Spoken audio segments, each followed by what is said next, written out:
azken atal honetan euskadori buruz hitz egingo dugu. Puntuak hemen daude, goazen lehenengoa, lurralde mugakidea. Bueno, ikusten duzuenez, 3 lurralde ditugu, bale?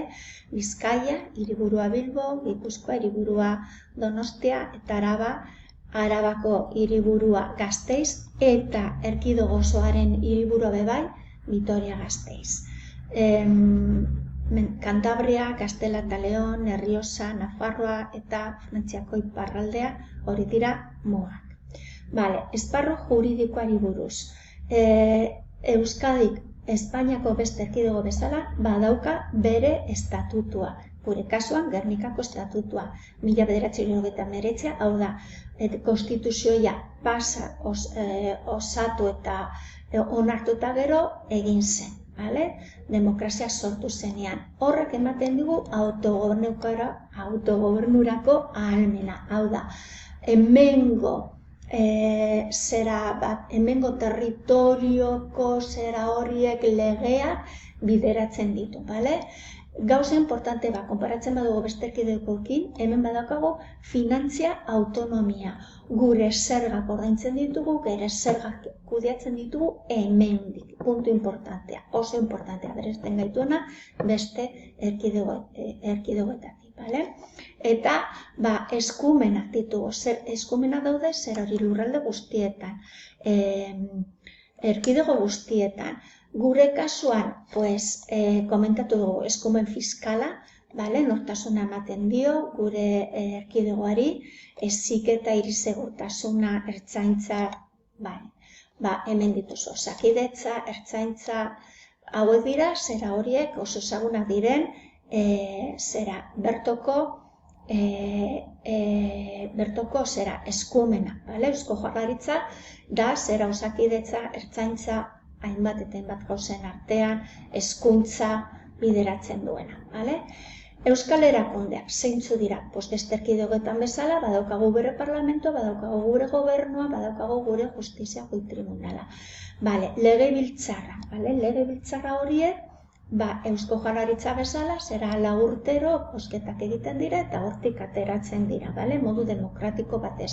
Eta horiek kudeatzen dutena dira hemengo legea.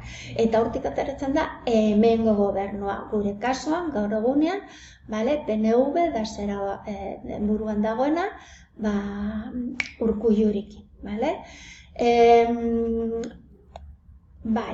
Baina gero lurraldetan zer gertatzen da? Lurralde bakoitzak, 3 lurralde horien artean bakoitza ditu bere parlamento bebai, baina bakarrik agintzen du dagokion lurraldetan. Orduan, lurraldearen kudaketa egiten dutena. Eta gobernatzen duena probintzia hori izango da Foru Aldundia.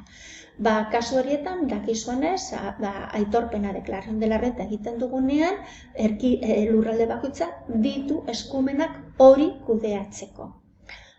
Kontzertu ekonomikoa, superimportantea. Zeta kontzertu ekonomikoa, foruetatik datoz, forua desagertu dira, baina horren zera hori hondakinak gelditzen dira. Eta bata da kontzertu ekonomikoa. Kontzertu ekonomikoak ematen digu ahalmena gure zerga kudeatzeko eta gure kontuak bideratzeko.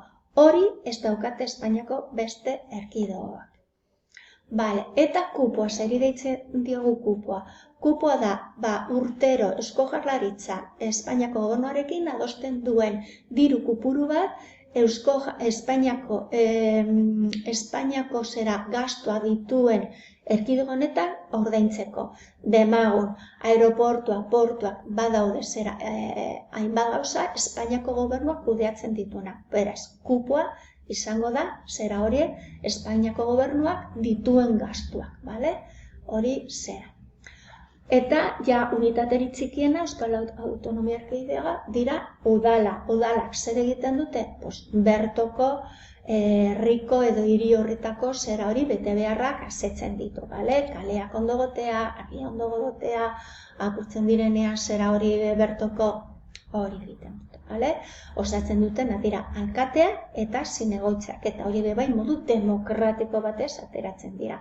Zeri deitzen diogu eudel da erakunde bat, Euskal Herriko udalak batzen dituena. Eta gero zeri deitzen diogu Euskal Herria? Euskal Herria da kontzeptu nazionalista bat batzen duena zera hori zazpi provintzia.